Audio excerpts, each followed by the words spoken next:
Only the biggest stories, only the biggest guests, and only the biggest opinions. This is AM 560, The Answer. Top of the morning, Dan and Amy. Senate Republicans blocked the Democrat Socialists' effort to move their federal takeover of elections legislation. And that, of course, was met with histrionics from the usual suspects, starting with Senate Majority Leader Pagliacci. Or race. Today, these amendments rank as some of the greatest and most revered accomplishments in congressional history.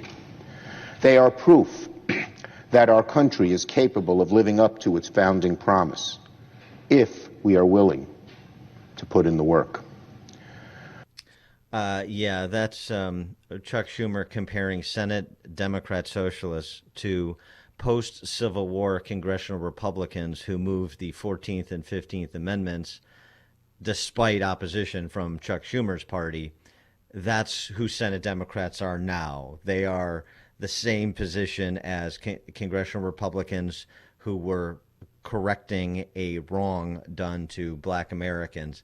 That's who Chuck Schumer thinks they are now, and he's not alone. Of course, you have Kamala Harris, the vice president, flying in formation. Members of the United States Senate had an opportunity to uphold the importance of every American's right to exercise their fundamental right in a democracy, which is the right to vote.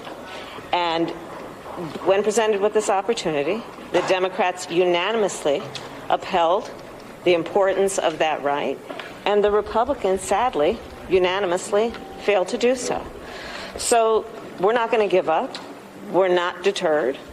But there's still a lot of work to do, and I think it's really a sad day. I'd like to think that we have evolved as a nation and that we would not have to return to a moment where the United States Senate would have to debate, yet in this situation fail as a body to even move forward protections as it relates to the right to vote.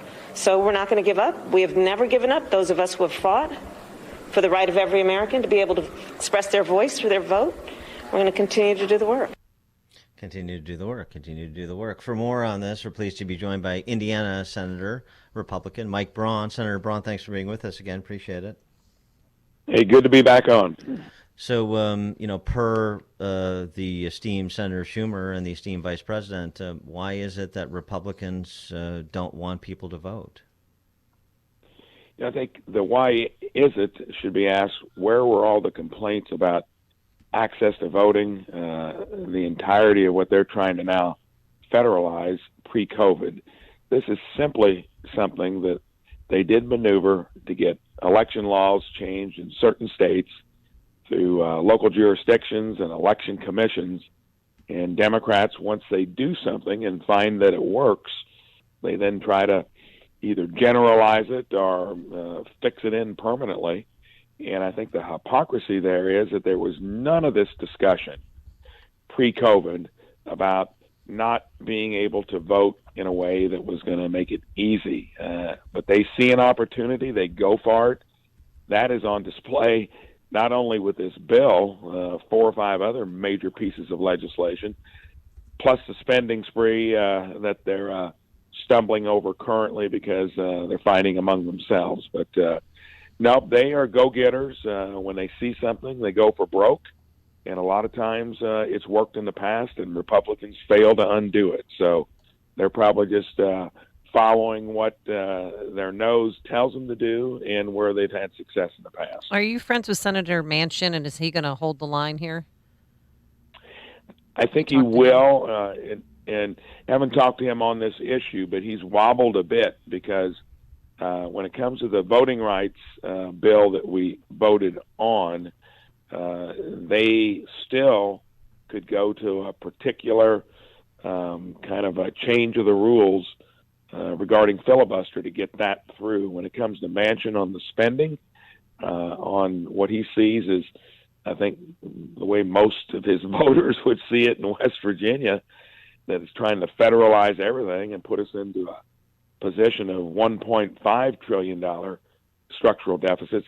I think he'll hold the line to some extent, but there would be so much egg on the face of, I think, the individual that runs the place, Pelosi, when she had to decouple the two bills that they'll do something on an amount that sooner or later Sinema and Manchin will come along. It's just taken a lot longer. It's eaten up a bunch of calendar, and it's an embarrassment. But the odds are they'll still get something done. Just remains how much and when. So are Republicans overly optimistic and preemptorily exuberant about Manchin and Sinema on the spend and Sinema on the tax side, and this story out yesterday that Manchin is considering sort of a two-step process to leave the Democrat Party and become an independent? That has been the talk in the halls over the last day or so. I have not talked to Joe. He would not disclose it. He called it bull something, I think, the other day. So remains to be seen. He's got a lot of pressure on him. I mean, when you look in the hallways, the only good news is reporters generally swamp everybody. They follow him up and down. Sinema, you don't see much of her in the sense that she's been just playing it close to the vest, and she's been clear too that some of the tax proposals won't work. Most of those were thrown out there as a smokescreen because they knew many in their own party wasn't going to go for things like stepped up basis and lowering the estate tax exemption because you run into farmers and small businesses that would have raised a ruckus. So that was done to say they were going to try to, knowing it wouldn't work, and then blame it on the Republicans when it didn't work. That's the way they roll. An issue that continues to be preeminent across the nation, but maybe most notably in Virginia right now, since it's become the central issue in that governor's race that will be decided in a couple weeks, is school curriculum. And you had this moment the other week with Education Secretary Miguel Cardona, which was great. You asked him a very simple question that turned out to be a bit of a trick question as to whether parents are the primary stakeholder in their children's education, and he would not use the word primary. They're a stakeholder, Senator Braun, a stakeholder of many stakeholders. They're a stakeholder, but not the primary. That was a real, I think, unintentional tell about what the Democrats' position is on K through 12 education and parents' role in their kids' education. No doubt about it, and who would have imagined that it would kind of cascade into being, along with vaccine mandates in general, one of the kind of a watershed moments in this whole discussion of the growth business approach that Dems take to the federal government, not only on policy, but on, some of the edicts and things that they're doing, even up in your neck of the woods with vaccine mandates filtering through the police departments. That kind of stuff you can try, but when you push it to that point, I've got federal employees texting, calling my office. We got a big naval weapons center down in near where I live. Got a federal prison that expects to lose 1/4 of its employees. And when he dug in on not retracting and basically saying the government at whatever level should be the primary driver in education, Youngkin in Virginia is running with that as his main defining issue. He's now tied with McAuliffe, who is a Biden kind of clone and Democratic mouthpiece on all those issues as well, in a blue state like Virginia. And speaking of which, you just mentioned Chicago and vaccine mandates. You made some news the other day when you suggested, well, if Mayor Lightfoot doesn't want Chicago police officers and ostensibly Chicago firefighters that refuse to comply with her mandates, then they should look in Northwest Indiana.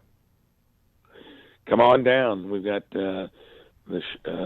Merrillville and Sherrville and just a bunch of places that would love to have police fill the slots they've got open.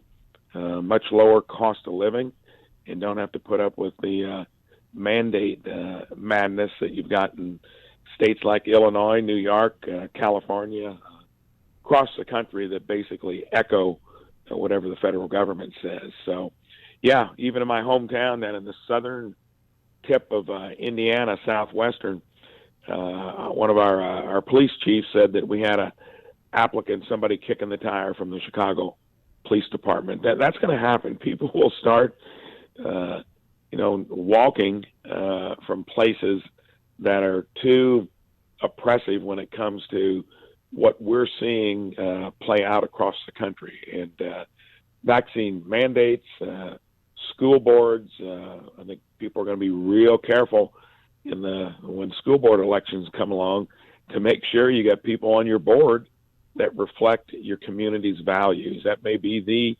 hottest ticket.